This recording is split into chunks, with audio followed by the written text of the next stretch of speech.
Are you spending too long chasing new customers compared to retaining your own ones?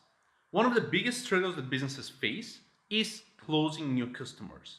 But in fact, what they need to do instead is focus on retaining their own customers.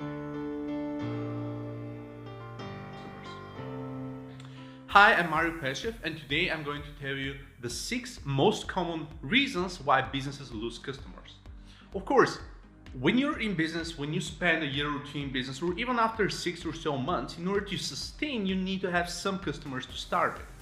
And having those customers, what most businesses do, over 90% of the businesses, they close a deal or they sell a product and they do nothing with that specific lead, instead of retaining them for a continuous period of time.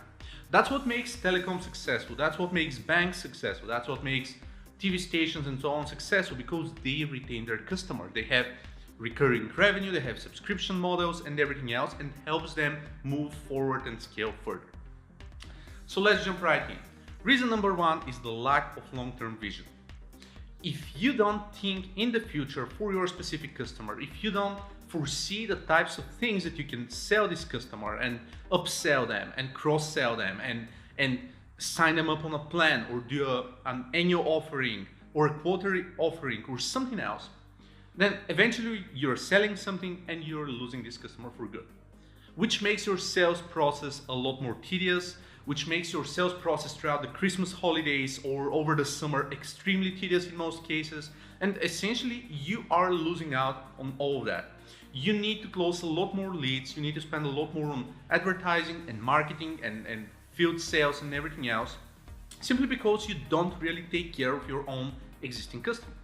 So having this long-term vision in place, having different branches that say, okay, if we have this customer buying this, what we can also upsell is this, or we can sign them up on a subscription plan, or we can do this partnership with this company that has a monthly plan and probably charge a 10% commission over time so that it aggregates. You know, you can think smart as to how you can keep working with your customers and keep delivering goods and services and so on to your customers. Because your customers are consumers. They consume information, they buy devices, they sign up for plans. And if you don't participate and they're already paying you once, then essentially you're losing out. Number 2 is poor targeting. So for example, what we know, and again, 95% of our business is retainer clients, is that our customers generate between $5 and $100 million in revenue. Why?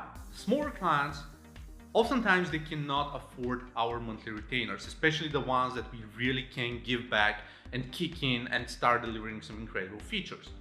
And the larger ones, even though we work with some enterprises and deliver some excellent work for them, but the larger ones, if it's a company with 2,000 people, obviously they probably have 50, 100, 150 people in support, in maintenance, in other activities in this specific department that can potentially take it from there, or at least they think they can take it from there because they do other stuff and they are not really that interested in additional subscription plans. So that's just one idea. If you tailor your customers, if you decide on what's the ideal buyer persona for you, it makes it a lot easier to keep pursuing this persona and start working more with that specific persona and easily convert it to a long-term paying customer. Number 3 is failing business model. Once upon a time, we had a client that was very interested in an interesting platform, nice feature set with some subscriptions, pulling data from some APIs. And the project was going to be around $30,000 to $40,000. But when discussing this with the client, he said, well, I plan to charge a $1 one-time lifetime fee just for accessing this data. And I said, look, this doesn't make sense. Your build is going to be, say, $30,000, $40,000.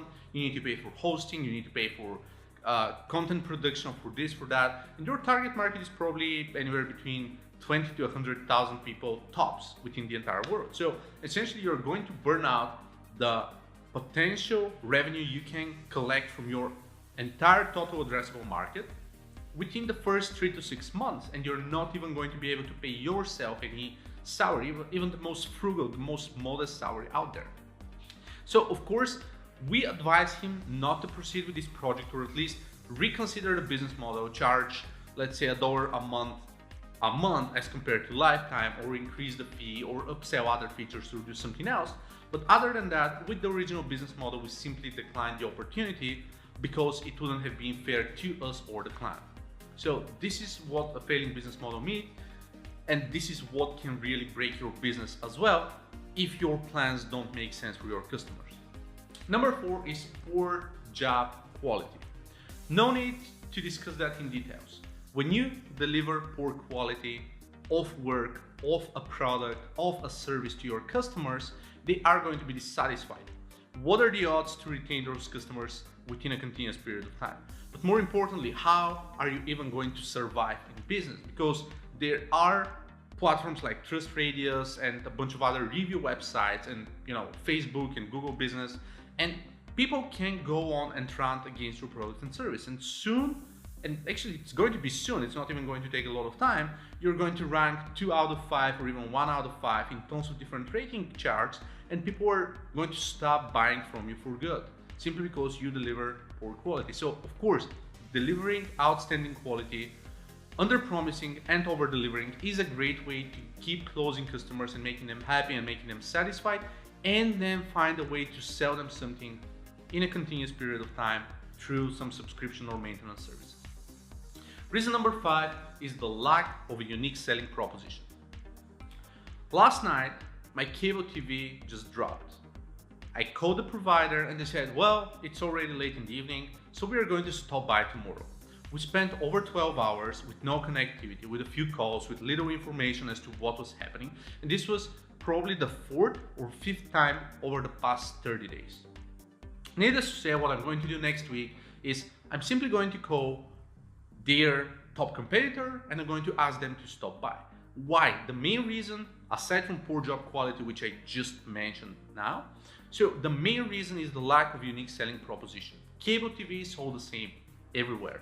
And I can just call another vendor, I'm going to get pretty much the same channels we're watching at home, and I'm going to get the same type of product, probably the same price, if not cheaper. And at the end of the day, I'm going to end up with a better vendor that doesn't really disconnect 5 times a month. So I'm going to be satisfied because they're not offering anything of significance that I can order here. Reason number 6, operational challenges. It's also related to those kind of services, and by operational you can also think of banks or telecoms. Again, yesterday I received 5 calls from a telecom just pestering me, and my secretary just picked up the phone and said, look, stop pestering this guy, we're going to file a complaint against you. We cannot come between 9 and 5 to a specific office in the city for him to re-sign a contract that's open-ended, and basically I don't really have to re-sign this freaking contract. I mean, they're just trying to retain me longer without offering me anything else, while I keep paying the same pretty much amount on a monthly basis, but I need to go to a very specific office between 9 and 5 to sign this freaking contract. And they can simply email the contract, or they can post the contract to my office and make it easy for me to actually make it work. So their operation, their delays, their obnoxious calling on the phone, their ridiculous process that prevents me from actually taking action unless I waste 2 hours of my time to just go to an office and see them for a ridiculous $10 a month plan or so. This is an operational challenge. And the first moment I can jump to another vendor and just stop dealing with this crazy stuff, I'm going to do that because I'm not attached to them. They have operational challenges. I'm not interested in paying them month by month for a plan that isn't unique in any sort or any way. And I can get that from another vendor, and they don't need to go to their office, and they don't need to take on their calls 5 times a day, just pestering me for random stuff. So at the end of the day, again, to sum up, those are the most common reasons why customers or why businesses lose customers and they can't close customers in a continuous period of time. Make sure you don't make any of those mistakes, and as a result, try to retain your customers instead of focusing on closing new leads. Once you retain your customers, continue closing new leads, but prior to that, just don't waste your time and focus on your own clients.